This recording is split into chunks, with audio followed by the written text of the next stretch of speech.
Okay, hi everyone. Continuing on topic 11, anthropometry, the study of human body dimensions. This subtopic,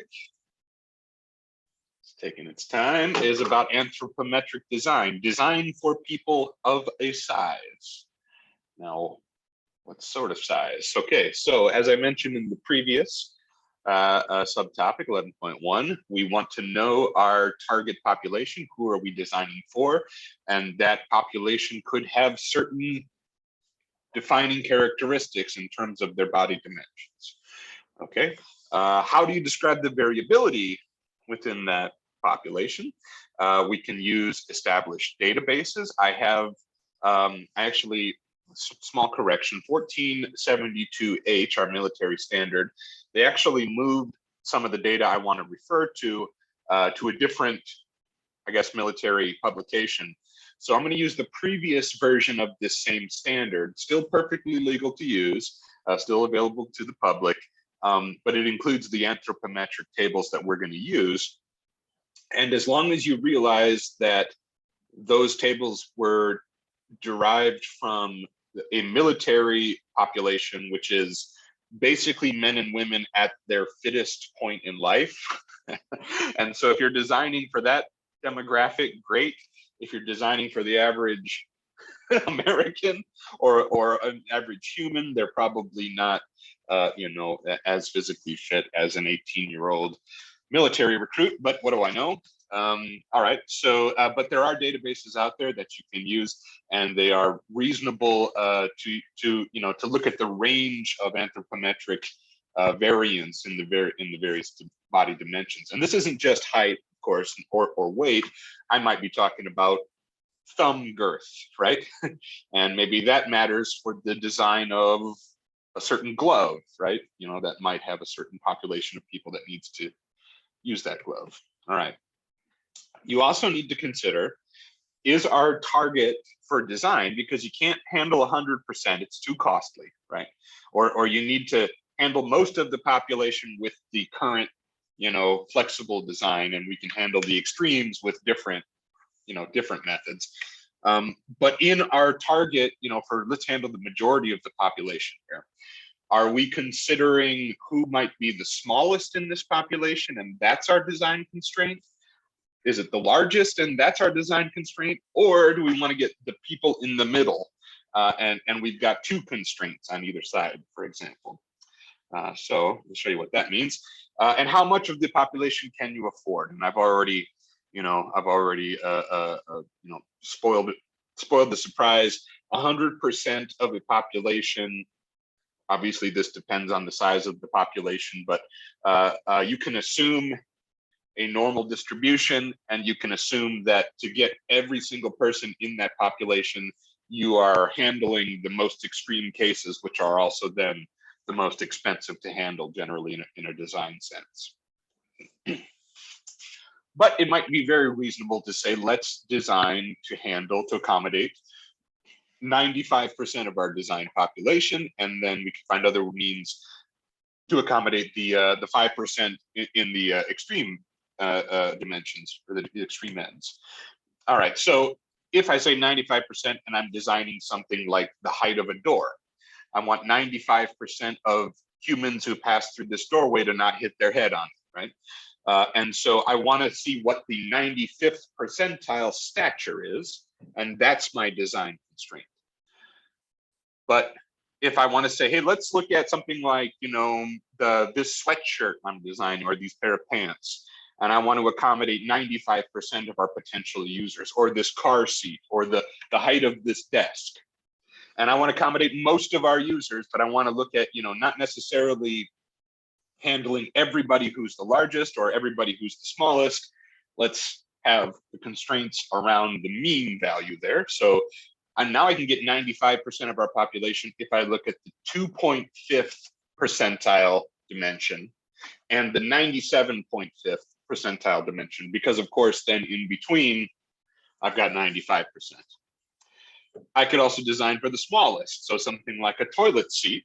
If I want to handle 95% of the population, what this means is I need whatever is the threshold that is, I guess, small enough so that 95% of our user population won't fall in, right? So I want the 5th percentile. I want the small end of that dimension so that 95% are larger than that. All right, sorry, guy.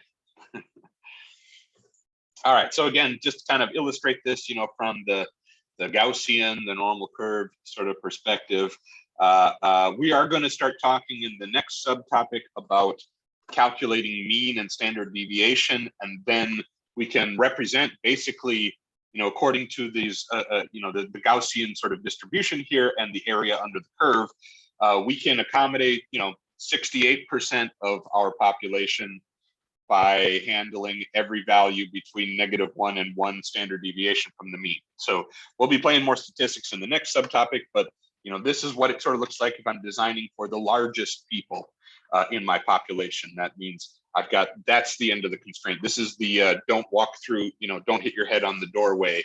At least let's not have 95% of our people hit their head on the doorway. So this is the population that are handled there. Note also, I'm sorry, that this is 97 point. If you look at the orange highlighted, that's actually 97.5% because, as this is illustrated, 95% is between 2 standard deviations and -2 standard deviations. I'm going from, negative infinity up to 2 standard deviations. That's going to be 97.5%. All right, and similarly, if I'm designing for the smallest, I'm looking at that side. And if I'm designing for the middle, I maybe have 2 constraints. And again, now this is 95% of the population. So that's, sorry, just the way that my painting worked, illustrate it this way. All right, so here's a bit of a shortcut. So, often we are designing for men and women, in the same work system or whatever. And there is one of the sexes, depending on the dimension, which is generally larger than the other. So men, most dimensions are larger than women, but women have, obviously different shapes in different, body dimensions. So the shortcut here is that you can design with only one of the 2 sexes in mind because they are the larger or the smaller of the 2, and that's what you're designing for, the largest or the smallest. And then you can kind of assume, and I mean, it is definitely an assumption, but it's a reasonable assumption based on how these stats work out, that every single member of the opposite sex will be accommodated if you have the constraint on the more constrained sex. So let me just give an example here.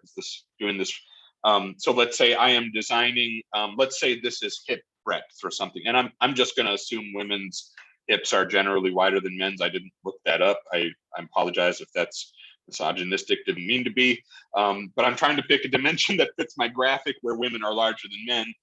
So let's just assume that for now, at least in some sample population. Doesn't mean all women.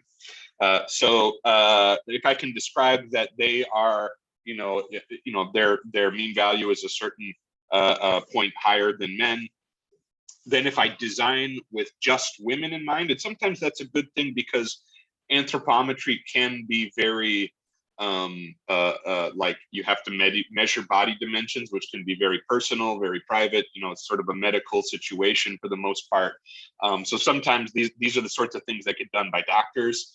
Depends on the dimension, obviously. But so maybe you only want to have one part of the population be disadvantaged or to be bothered by this. So if I've got 95% of women handled, and if I can assume 100% of men are below this threshold, then I can, and if I also assume, I guess, 50% male and female in my population, then I can assume, I hope you can see how the math works out here. But 95% of women plus 100% of men, multiply each of those by 50%, and you determine it's 97.5% of the total population of men and women. And yes, so you can also say, well, let's, we're not quite accommodating 5% of women, and then that's also 2.5% of the population. Okay, good. Thank you. That is 11.2.